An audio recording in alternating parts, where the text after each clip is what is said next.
சமயம் Tamil life style நேயர்களுக்கு வணக்கம். இன்னைக்கு இந்த வீடியோல ஃப்ரிட்ஜ் பத்தி தான் பார்க்க போறோம். ஃப்ரிட்ஜ் பத்தி என்ன பார்க்க போறோம் அப்படின்னு கேட்டிங்கன்னா, இப்போ ஃப்ரிட்ஜ் வந்து பல பேரோட வீட்டில் இருக்கு. ஃப்ரிட்ஜ் இல்லாத வீடே இல்லை அப்படின்னு தான் சொல்லணும். ஆனால் ஃப்ரிட்ஜில் என்ன மாதிரியான பொருட்கள் வைக்கணும், வைக்கக்கூடாது அப்படிங்கிறது வந்து யாருக்குமே தெரிய மாட்டேங்குது. முதல்ல முக்கியமான விஷயம் என்ன தெரியுமா? ஸ்டீல் பாத்திரங்களை வந்து ஃப்ரிட்ஜில் வைக்கக்கூடாது. அப்படி வைக்கிறதுனால என்ன ஆகும் அப்படின்னா, அதிகமாக அது எலக்ட்ரிசிட்டியை கன்சியூம் பண்ணும். அதனால நம்மளோட எலக்ட்ரிசிட்டி பில் வந்து அதிகமாக வரும். இப்போ இதையெல்லாம் தாண்டி என்ன மாதிரியான பொருட்களை நம்ம ஃப்ரிட்ஜில் வைக்கக்கூடாது அப்படிங்கிறத வீடியோ முழுசாக பார்த்து தெரிஞ்சுக்கோங்க. முதல்ல கட் பண்ணி பழங்களை வந்து ஃப்ரிட்ஜில் வைக்கக்கூடாது. ஒரு பழத்தை கட் பண்ணிட்டோம் அப்படின்னா அப்பவே சாப்பிட்றணும். அதோட சத்துக்கள் வந்து நம்ம ஃப்ரிட்ஜில் வைக்கும்போது போயிடும். ஏன் வந்து ஒரு எக்ஸாம்பிள் சொல்லணும்னா, இப்போ ஒரு ஆப்பிள் எடுத்துக்கோங்க, அதை கட் பண்ணி ஃபஸ்ட்டு சாப்பிடுங்க. அதே ஆப்பிளை வந்து ஒரு பாதி ஆப்பிளை ஃப்ரிட்ஜ்குள்ளே வச்சுட்டு 1 மணி நேரமோ இல்லை 2 மணி நேரமோ கழிச்சு அதை எடுத்து சாப்பிட்டு பாருங்க. அதோட டேஸ்டே வந்து வேற மாதிரி இருக்கும். டேஸ்ட் மட்டும் இல்லாமல் அதில் இருக்கக்கூடிய நியூட்ரியன்ஸ் எல்லாமே போயிட்டு இருக்கும். அதுக்கு மேலே அதை சாப்பிட்டோம் அப்படின்னா அது வேஸ்ட் தான், வெறும் செக்கை தான். அந்த செத்தையை சாப்பிட்டு ஒன்றுமே வரப்போகிறது இல்லை. ஸோ ஏதாவது நீங்கள் சாப்பிட நினச்சிங்க அப்படின்னா அந்த ஃப்ரூட்ஸை அப்போவே சாப்பிட்ற மாதிரி பார்த்துக்கோங்க. கட் பண்ணி ஃப்ரிட்ஜில் வைக்கிற பழக்கத்தை நிறுத்திக்கோங்க. இரண்டாவதா ஊறுகாவை ஃப்ரிட்ஜில் வைக்கவே கூடாது. ஊறுகாய் அப்படிங்கிறது வந்து ரொம்ப நாள் கெடாமல் இருக்கக்கூடிய ஒரு விஷயம். அதனால அதை வெளியிலே வைக்கலாம். தண்ணி படாமல் இருக்கணும் அப்படிங்கிறதுக்காக நீங்கள் ஃப்ரிட்ஜில் வச்சிங்க அப்படின்னா சீக்கிரமாகவே அது பூஞ்சை பிடிச்சிரும். அடுத்து இறைச்சியை வந்து நம்ம கட் பண்ணி சாப்பிடும் போதே வந்து நிறைய பாயில் பண்ணணும், அதை நல்லா ஹீட் பண்ணணும். ஆஃப் பாயிலாக சாப்பிடக்கூடாதுன்னு சொல்லுவாங்க. ஏன்னா அந்த அளவுக்கு அதில் கிருமிகளோட தாக்கம் வந்து அவ்வளோ சீக்கிரமாக இருக்கும்.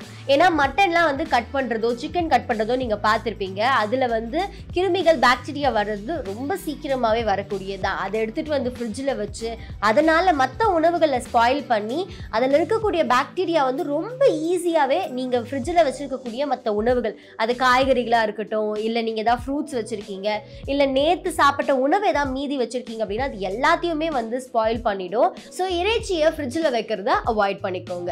அடுத்ததான் சூடான உணவை நீங்கள் ஃப்ரிட்ஜில் வைக்கிறதுனால அது நிறைய எலக்ட்ரிசிட்டியை கன்சியூம் பண்ணும். அதாவது அந்த சில்னஸ் இருக்கு இல்லையா, அதுக்கு அது வந்து அதிகமாக தேவைப்படும். அந்த சூடெல்லாம் போயிட்டு அந்த ஃபுட்டு சில் ஆகிறதுக்கு நிறைய எலக்ட்ரிசிட்டியும் இழுக்கும். அதோட அந்த சில்னஸையும் இழுக்கிறதுனால மற்ற பொருட்கள் நீங்கள் என்னெல்லாம் ஃப்ரிட்ஜில் வச்சுருக்கீங்களோ அதுக்கெல்லாம் சரியான சில்னஸ் போகாது.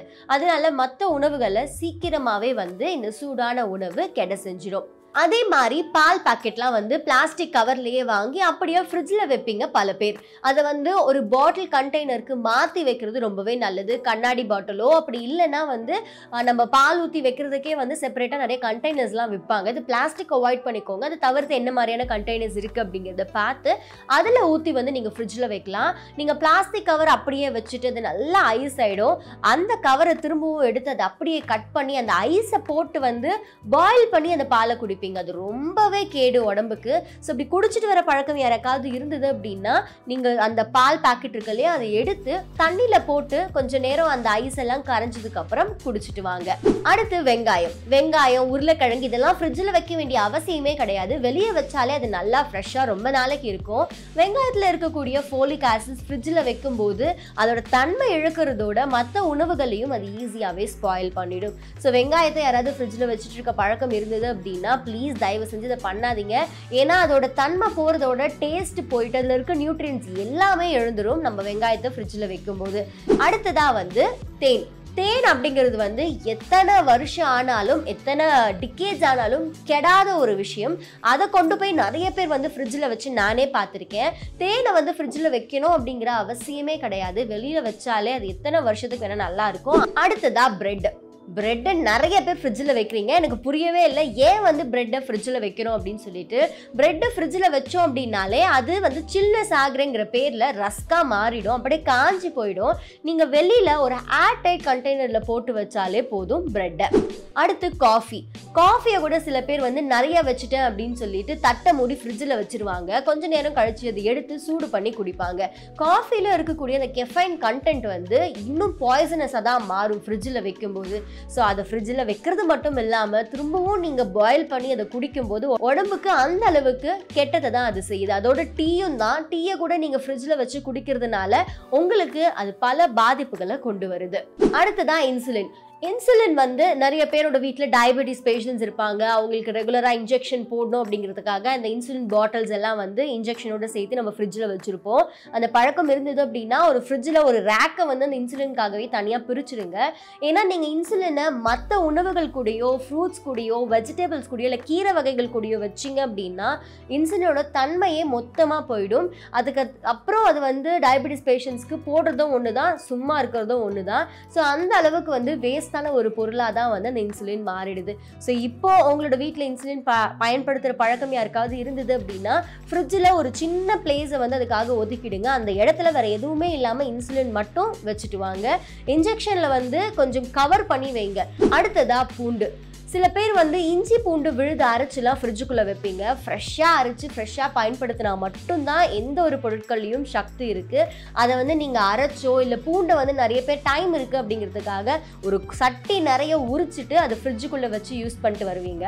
நீங்கள் அந்த மாதிரி யூஸ் பண்ணுற பூண்டையும் ஃப்ரெஷ்ஷாக யூஸ் பண்ணுற பூண்டையும் எடுத்து பார்த்தீங்க அப்படின்னாலே உங்களுக்கு டிஃப்ரென்ஸ் நிறையவே தெரியும். பூண்டு ரொம்ப கெட்டிமாக மாறிடும். அதோட தன்மையே வந்து அதோட என்ன சொல்கிறது கன்சிஸ்டன்சியே வந்து கம்ப்ளீட்டாக சேஞ்ச் ஆகிருக்கும். ஸோ அதனால பூண்டையும் ஃப்ரிட்ஜில் வச்சு யூஸ் பண்ணக்கூடாது. கருவேப்பிலை கொத்தமல்லி ஏன் நீங்கள் ஃப்ரிட்ஜில் வைக்கக்கூடாது அப்படின்னா அதோட தன்மை போயிடும். திரும்ப திரும்ப சொல்கிறேன். ஸோ ஆர்டிஃபிஷியலாக கூல் ஆகக்கூடிய இந்த ஃப்ரிட்ஜுக்குள்ளே நம்ம வைக்கக்கூடிய பொருட்கள்னால வந்து நம்மளுக்கு எந்த விதமான சத்துக்களும் இல்லை. ஸோ ஏதோ கொஞ்ச நாளைக்கு ஃப்ரெஷ்ஷாக இருக்கணும் அப்படிங்கிறதுக்காக தான் வெஜிடபிள்ஸ் நம்ம உள்ளே வைக்கிறோம். நீங்கள் அடுத்த வாரத்துக்கு சமைக்கிறதுக்கான பொருட்களை இப்போவே வாங்கி ஃப்ரிட்ஜுக்குள்ளே வச்சு எடுத்து சமைக்கிறதுக்கு பதிலாக ஒரு 2 to 3 நாள் அப்படி சமைச்சிக்கிற மாதிரியான திங்ஸை வாங்கி ஃப்ரிட்ஜுக்குள்ளே வச்சு யூஸ் பண்ணுறது தான் என்னை பொறுத்த வரைக்குமே சஜஸ்டபிள் அப்படின்னு சொல்லுவேன். ஸோ கருவேப்பிலையை எப்படி வந்து ஃப்ரிட்ஜுக்குள்ளே வைக்காமல் பார்த்துக்கணும் அப்படின்னா கருவேப்பிலை அந்த ஃபுல்லாக அந்த கொத்தா தானே வாங்குவீங்க.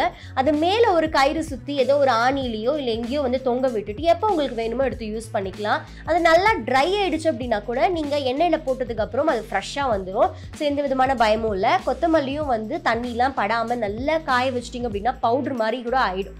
அது காஞ்சிரும். அதை வந்து பவுடர் பண்ணி கூட நீங்கள் கொத்தமல்லி பவுடராக யூஸ் பண்ணிட்டு வரலாம். ஸோ அதுலேயும் டேஸ்ட் நிறையா இருக்குது. ஃப்ரிட்ஜில் வைக்கிறதுக்கு பதிலாக இந்த ஒரு ஆல்டர்னேட்டிவை நீங்கள் ட்ரை பண்ணலாம். ஸோ இப்போ ஃப்ரிட்ஜில் என்ன மாதிரியான பொருட்கள் வைக்கக்கூடாது, இது வைக்கிறதுனால என்ன மாதிரியான பாதிப்புகள் அப்படிங்கிறத இந்த வீடியோ மூலமா நீங்கள் எல்லாருமே தெரிஞ்சுக்கிட்டீங்க அப்படின்னு நினைக்கிறேன். ஸோ மறக்காமல் இதை ஃபாலோ பண்ணுங்க. உங்களோட ஃப்ரிட்ஜை வந்து பழுதாகாமல் பார்த்துக்கோங்க.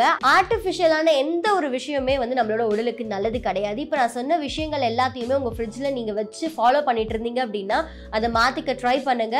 இன்னும் இந்த மாதிரியான பல health tips, beauty tips and அதோட டெக் எஜுகேஷன் ஜாப்னு பல விதமான வீடியோஸ் பார்க்க சமயம் தமிழ் லைஃப் ஸ்டைல் சேனலை சப்ஸ்கிரைப் பண்ணுங்க.